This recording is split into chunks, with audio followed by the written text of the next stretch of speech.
मोदी को पड़ा लेने देने 7 राज्यों में भाजपा की एंट्री बैन, मोदी का खेल खत्म। यह क्यों कहा जा रहा है? क्योंकि एक ऐसे मोड़ पर इस देश की राजनीति आ गई है और भारतीय जनता पार्टी की जो राजनीति है इस देश के अंदर नफरत को जन्म दे रही है। इन सभी विषयों पर हम लोग चर्चा करेंगे, लेकिन नए साल की शुरुआत जो है मोदी सरकार जनता पार्टी है। आप दर्शकों को याद होगा, मैंने अपने कार्यक्रम में कई बार इस बात का उल्लेख किया है कि भारतीय जनता पार्टी का पहले नाम जो था वह जनसंघ था, जो 1980 में इतना बदनाम हो गई थी कि इसे नाम अपना बदलना पड़ा और भारतीय जनता पार्टी रखना पड़ा। तब से जब भी सत्ता में रही तो नामकरण ही कर रही है, बस नाम जगहों के बदले जा रहे हैं, बस योजनाओं के नाम बदले जाते हैं और बाकी इस पार्टी के पास कुछ है नहीं, क्योंकि इसकी सोच नहीं है देश को आगे ले जाने का, बल्कि इसकी सोच देश को गुलाम बनाने का है। इस बात से इनकार नहीं किया जा सकता। इस पार्टी के अंदर अटल बिहारी वाजपेयी के वक्त तक सब कुछ ठीक था, एक संस्कार भी नजर आ रहे थे, लोकतांत्रिक तौर पर नजर आ रहे थे, हिंदू मुस्लिम की बात करते थे, हिंदू की बात करते थे, लेकिन इतनी घृणा के साथ नहीं करते थे। लेकिन आरएसएस और नरेंद्र मोदी ने मिल करके 11.5 सालों में जिस मुकाम पर देश को पहुंचाया है, पूरे विश्व में हमारे देश का नाम खराब कर दिया है। दूसरी तरफ इस सरकार के पास सवालों का कोई जवाब नहीं होता, आंकड़े झूठे होते हैं, इसके वादे झूठे होते हैं, सिर्फ इसके हर शब्द में अपशब्द होते हैं और पाखंड होते हैं। बल्कि सरकारी आंकड़े जिस तरह से झूठे आंकड़े परोसे जाते हैं उसकी कीमत इस देश को चुकानी पड़ती है। नरेंद्र मोदी के प्रधानमंत्री बनने के बाद और सबसे ज्यादा इतिहास में प्रधानमंत्री के रूप में दौरा करने वाले विदेशों के नरेंद्र मोदी हैं, लेकिन किसी भी देश से संबंध कायम नहीं रख सके जो संबंध पहले बने हुए थे। यहां तक कि हमारे पड़ोसी देश जो छोटे छोटे देश हैं, नेपाल हो गया, भूटान हो गया, बांग्लादेश हो गया या श्रीलंका हो गया, हर देशों से संबंध बिगाड़ लिए अपनी तानाशाहियों में। नतीजा साफ है कि पहलगाम होता है और हमारे देश के साथ कोई भी खड़ा नहीं होता। अब ऐसे में जिस पाकिस्तान की बात यह करते थे वह पाकिस्तान कहीं ना कहीं हमसे मजबूत हो गया, लेकिन हमारे साथ कोई नहीं। विश्व का सबसे शक्तिशाली राष्ट्रपति ट्रंप पाकिस्तान के जनरल मुनीर के साथ बैठ करके डिनर करते हैं, लेकिन हमारे देश के प्रधानमंत्री को लेकर के कहते हैं कि मैं जब चाहूं नरेंद्र मोदी की राजनीति समाप्त कर सकता हूं। सोचिए, ऐसी क्या नरेंद्र मोदी की नस है ट्रंप के पास जो ट्रंप कहते हैं, लेकिन मोदी उनके दोस्त हैं इसलिए हम ऐसा नहीं करेंगे, ट्रंप कहते हैं।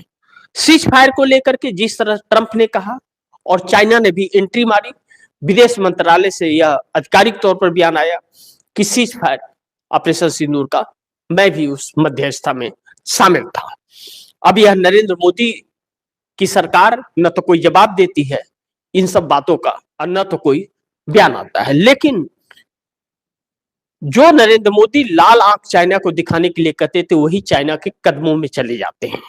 4000 स्क्वायर किलोमीटर की जमीन हमारे देश में कब्जा भी कर लेता है चाइना, लेकिन कहते हैं न कोई आया है न कोई आने आएगा। ऐसे में जो भी राज्य या चुनाव जीतते हैं एक असंवैधानिक सरकार बन रही है, वोट चोरी का इल्जाम लग रहा है। ऐसे में त्रिपुरा के बच्चे एंजल चकमा के साथ जो हुआ, जो मृत्यु हुई उसकी, जिस तरह से मारपीट करके इन नफरतियों ने मृत्यु के मुंह में डाल दिया उस बच्चे को।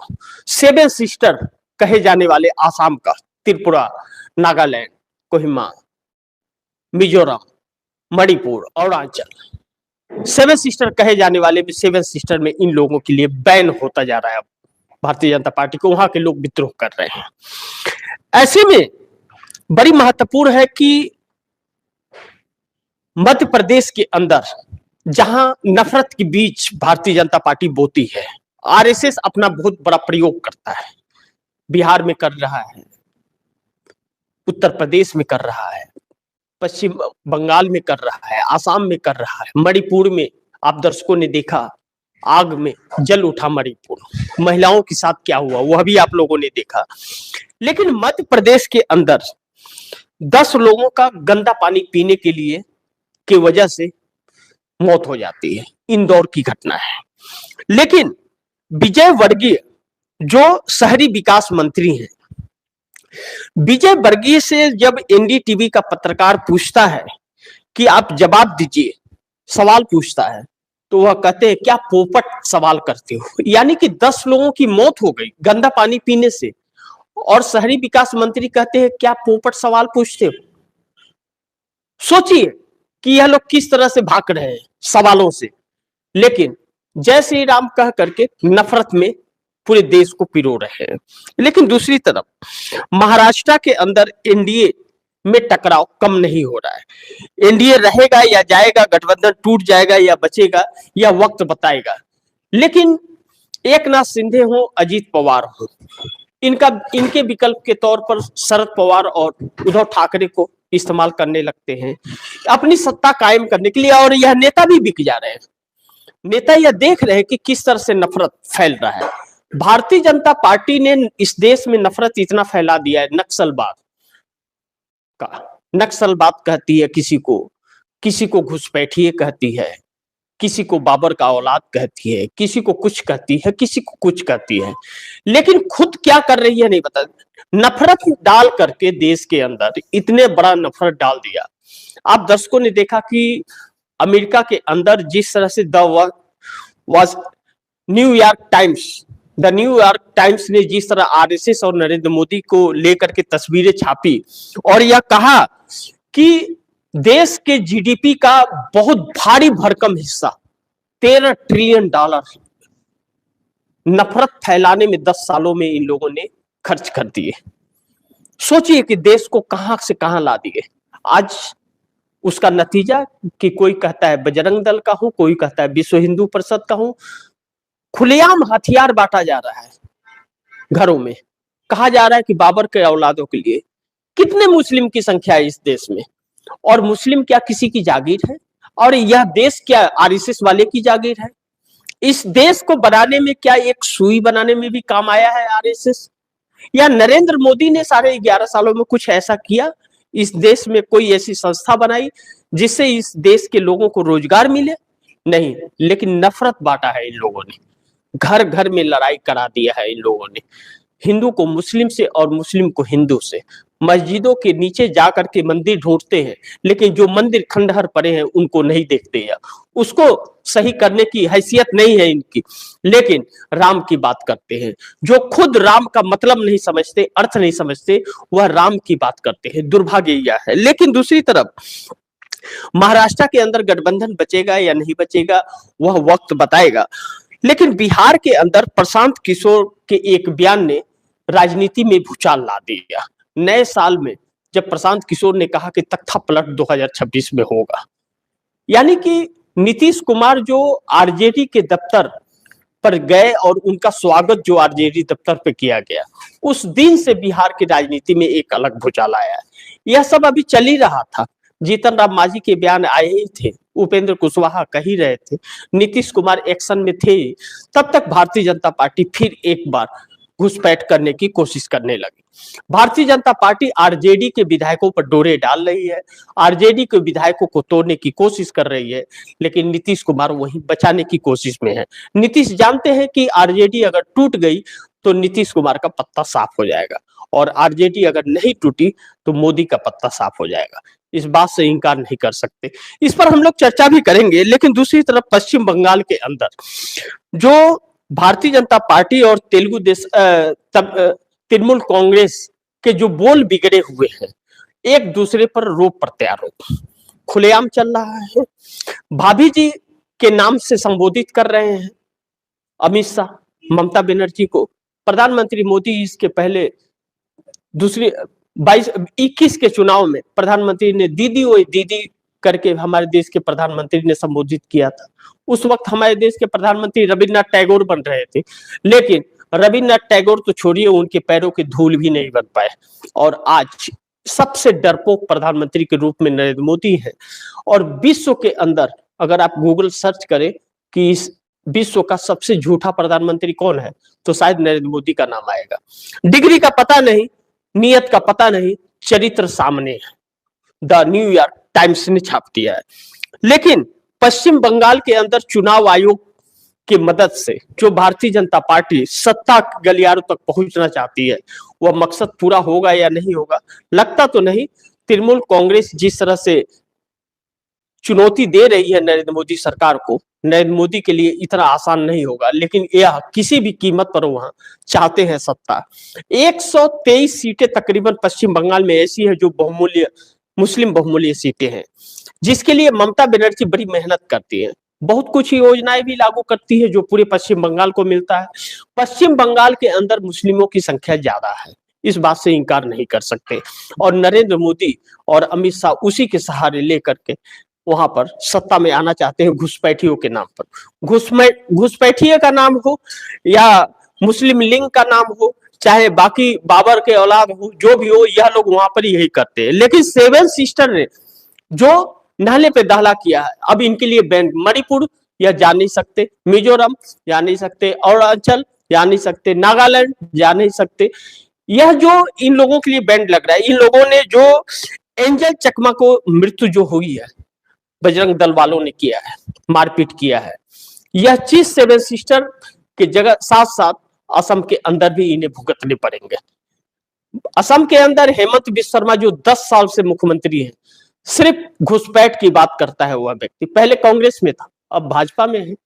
उसको जेल में डालने की बात नरेंद्र मोदी करते थे, भाजपा में शामिल हुए तो मुख्यमंत्री बना दिया। इन लोगों की यही चरित्र है। लेकिन दूसरी तरफ भारतीय जनता पार्टी के नेताओं के अंदर इतना जहर आता कहां से है? हकीकत यह है कि नरेंद्र मोदी और अमित शाह जहर की ही उपज है।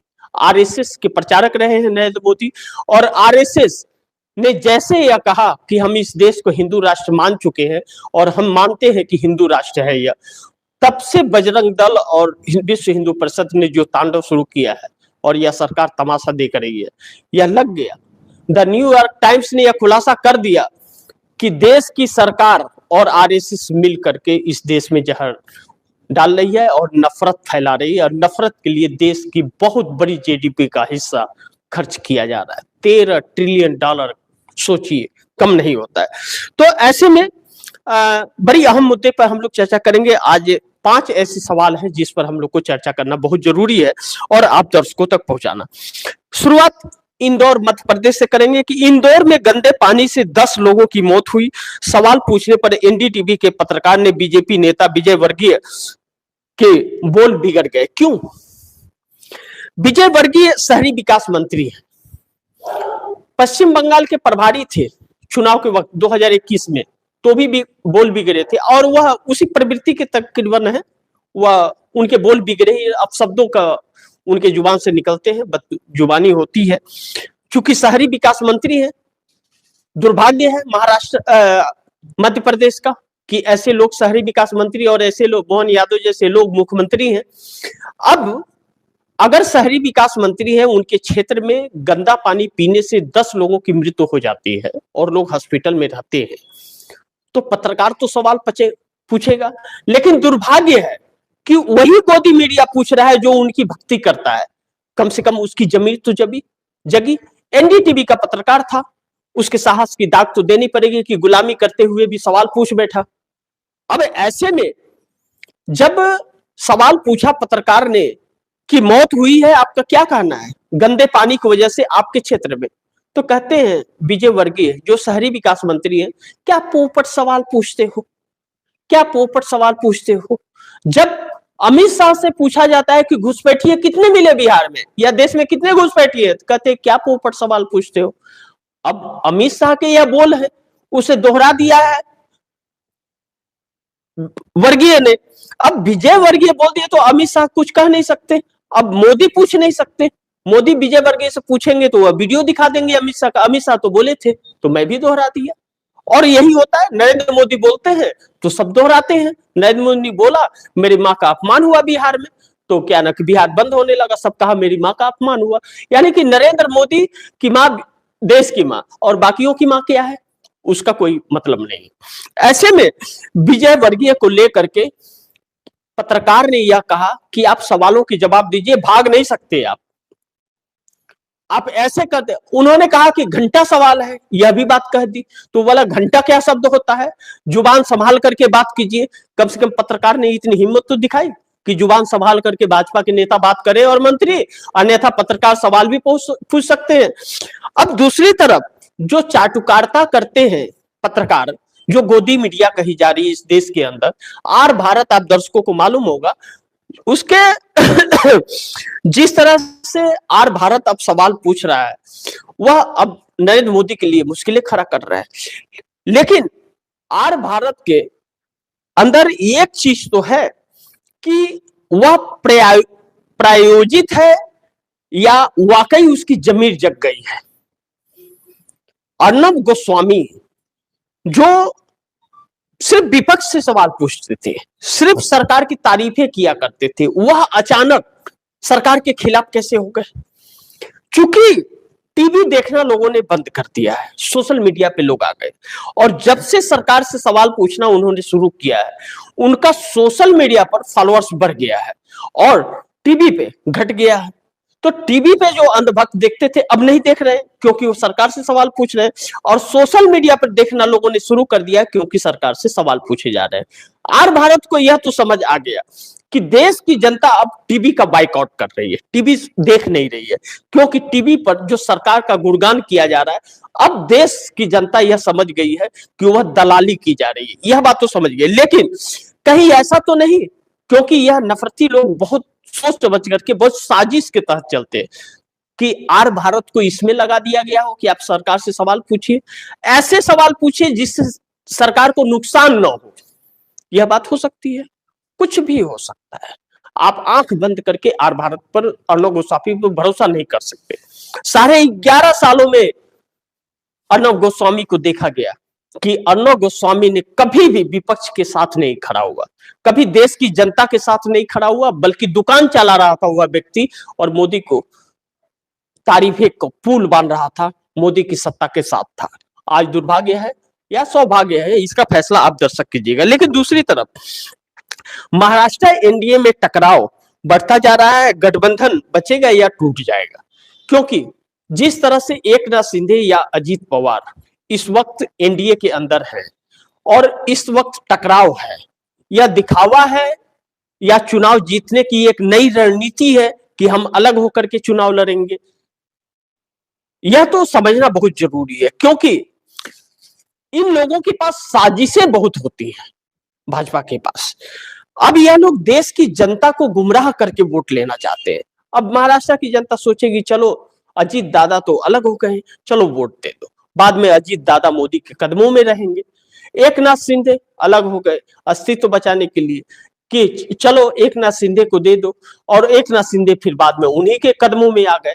तो महाराष्ट्र के साथ भी धोखा होगा। महाराष्ट्र की जनता को इस बात को समझना पड़ेगा, देश के हालात को भी देखना पड़ेगा, युवाओं के चेहरे को भी देखना पड़ेगा कि किस तरह से बेरोजगारी के आलम में जी रहे हैं, और उसे भी देखना पड़ेगा किस तरह या नफरत में ऐसे लोगों को उलझा रहे हैं जो लोग रोजगार की बात ना करें, महंगाई की बात ना करें।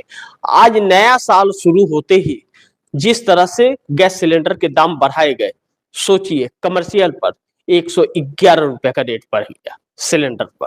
ऐसे ही बहुत कुछ आपको तस्वीरें 2026 में देखने को मिलेगी, क्योंकि यह सरकार कंगाल हो चुकी है। कर्ज चुकाने के लिए पैसे नहीं है, इसे अपने नखरे दिखाने के लिए पैसे नहीं है, इसके लिए गरीबों से चूसेगी, खून चूसेगी यह टैक्स के जरिए और रेट बढ़ा करके। देखिएगा आने वाले वक्त में आपके शरीर पर कपड़े भी नहीं बचेंगे, वह दिन बहुत जल्द आपको आने वाला है। इसीलिए नफरत को और भी धार दिया जा रहा है कि उस नफरत में आप अपने आप में उलझे रहे और लास्ट में इनके कदमों में आकर के गुलाम बन जाए। यही इनकी चाहत और यही इनकी सोच है। दूसरी तरफ प्रशांत कुमार ने बिहार में बयान दिया कि 2026 में तख्ता पलट होगा, सच है क्या? अब इस पर विचार करना बहुत जरूरी है, क्योंकि बिहार के अंदर राजनीति जिस तरह से करवट ले रही है, कुछ कहा नहीं जा सकता। क्योंकि नीतीश कुमार के ऊपर भरोसा करे तो कैसे करें? नीतीश कुमार को पलटू राम के नाम से जाना जाता था, लोगों ने पलटू चाचा का भी संज्ञा दिया। पलटू राम कहा जाता था, जब इंडिया गठबंधन से अलग हुए तो पलटू राम कहा गया, और पलटू चाचा तब कहा गया कि चाचा पलट जाओ, मोदी सरकार को छोड़ करके इंडिया गठबंधन की सरकार बना दो। इसके लिए चाचा से संबोधित किया गया था उनका। यह इतिहास उनके पलटू राम का रहा। लेकिन नीतीश कुमार इंडिया गठबंधन में नहीं आए पलटी मारने के बाद में, और मोदी सरकार बनी रही। मोदी सरकार के बीच में ऐसे कई बार माहौल आए कि जो मोदी सरकार गिर सकती थी, लेकिन नीतीश और नायडू नहीं पलटे। लेकिन नीतीश और नायडू की ही गलतियां सिर्फ नहीं रही, इंडिया गठबंधन की भी गलतियां रही, क्योंकि इंडिया गठबंधन एक हो करके भी एक नहीं था। ममता बनर्जी जैसे लोग, अरविंद केजरीवाल जैसे लोग इंडिया गठबंधन के अंदर लगातार धोखेबाजी कर रहे थे। शरद पवार जो महाराष्ट्र के चाणक्य कहे जाते हैं, बहुत पुराने राजनेता हैं, विचारों के अच्छे हैं, लेकिन अडानी के साथ रहते हैं और अडानी की ही सरकार मोदी की चल रही है। ऐसे में वह इंडिया गठबंधन के हर जो रणनीतियां थी उसके साथ नहीं थे। जहां अडानी की बात आती दूर हो जाती, जहां मोदी को कुर्सी से हटाने की बात आती वहां अलग हो जाते। यह सारी गतिविधियां चलती रही और सरकार चलती रही। अब नरेंद्र मोदी सरकार इस कद्र नफरत फैला दी है और नफरत के लिए खर्च कर रही है कि इंडिया गठबंधन अभी भी एकजुट नहीं है। अभी भी ममता बनर्जी पर हजारों सवाल खर्च हो रहे हैं कि अंदर खाने ममता बनर्जी और मोदी की डील है। लेकिन भारतीय जनता पार्टी वादा खिलाफी वाली पार्टी है। यह मैं नहीं कह रहा हूं, जीतन राम मांझी ने कहा, चंद्रबाबू नायडू ने कहा, नीतीश कुमार ने कहा, सबने तो कहा जो इनके गठबंधन में है, जिनकी वजह से सरकार है, लेकिन फिर भी साथ है क्योंकि उनके पास भी कोई रास्ता दिखाई नहीं दे रहा है। ममता बनर्जी की जो खबर निकल करके आई कि डील हुआ है कि पश्चिम बंगाल मेरा, दिल्ली आपका, यानी कि पश्चिम बंगाल अगर ममता बनर्जी जीत जाए तो नरेंद्र मोदी प्रधानमंत्री रहेंगे, वह इंडिया गठबंधन को एक नहीं होने देंगे, यही बात हुआ। लेकिन आपस में लड़ते झगड़ते दिख रहे हैं। ममता बनर्जी की पार्टी तृणमूल कांग्रेस लगातार अभिषेक बनर्जी हमला कर रहे हैं, ममता बनर्जी हमला कर रही है मोदी और शाह पर, और वह भी कर रहे हैं उन लोगों के ऊपर। भाभी शब्द भी, भाभी भी एक निकाल दिया ममता बनर्जी के लिए। चाहे जो भी हो, बदजुबानी जारी है। ऐसे में पश्चिम बंगाल के अंदर जहां मौका लगा भारतीय जनता पार्टी को वादा खिलाफी करके ममता बनर्जी को हटाने में कोई कसर नहीं छोड़ेगी। और ममता बनर्जी का सत्ता एक बार चला गया तो ममता बनर्जी की पार्टी धूल चाटती नजर आएगी, क्योंकि पश्चिम बंगाल के अलावा उनकी जमीन कहीं पे नहीं है। लेकिन दूसरी तरफ भारतीय जनता पार्टी के नेताओं के अंदर इतना जहर क्यों है? जो या घुसपैठियों को ढूंढते हैं, बाबर की औलाद कहते हैं, या भाभी कहते हैं, दीदी वो दीदी कहते हैं, बाकी जो चीज आप दर्शकों को पता है किस किस तरह के बोल बोलते हैं, बोल भी नहीं जाता, बार बार वह शब्द बोले भी नहीं जा सकते, क्योंकि चूंकि इन लोगों को शर्म नहीं है। यह लोग कुछ भी कहते हैं, न महिलाओं का कद्र करते हैं, न युवाओं को सम्मान देना जानते हैं, न बहन बेटियों को सम्मान देना जानते हैं, लेकिन नारे बड़ी खूबसूरत करते हैं, चाशनी में डाल करके करते हैं। खूबसूरत तो नारे बहुत लगते हैं, इनके बोल खूबसूरत बहुत सारे आ जाएंगे, बहुत सपने दिखा देंगे कि 15 लाख रुपया हर किसी के खाते में देंगे, अच्छे दिन आएंगे, किसानों की आय दोगुनी होगी, 2 करोड़ लोगों को रोजगार मिलेंगे, सब कुछ करेंगे, लेकिन बाद में कहेंगे भैया पकौड़े तल। अब सोचिए देश कहां से कहां जा रहा है। इन लोगों के बारे में जब से द न्यूयॉर्क टाइम्स ने छापा है, आरएसएस और मोदी को लेकर तस्वीरों के साथ छापा है, सरकार ने कोई बयान नहीं दिया। चाइना ने यह कह दिया कि सीज फायर हमने कराया ऑपरेशन सिंदूर का, कोई जवाब नहीं दिया। नेपाल कहता है कि अखंड नेपाल हमारे देश पर भारत कब्जा करके रखा है, छोड़ो जमीन, कुछ नहीं बोल सकते, क्योंकि इनके अंदर हिम्मत नहीं है। डरपोक लोग हैं सत्ता में बैठे हुए, जो हमारे देश के लिए बड़ी घातक बनते जा रहे हैं, और आने वाले वक्त में इसकी कीमत इस देश को चुकानी पड़ेगी, इस बात से इनकार नहीं कर सकते। बाकी देखते हैं आगे क्या होता है, जो भी होगा खबरें आप दर्शकों तक पहुंचाते रहूंगा, लेकिन आप दर्शकों की क्या राय है, क्या सुझाव है, कमेंट बॉक्स में जरूर दीजिएगा। और इस खबर को ज्यादा से ज्यादा शेयर कीजिएगा, अपने दोस्तों को भी कहिएगा आगे शेयर करें। आपने अगर चैनल को सब्सक्राइब नहीं किया, सब्सक्राइब कर लीजिए, अपने दोस्तों को भी कहिएगा चैनल को सब्सक्राइब करें।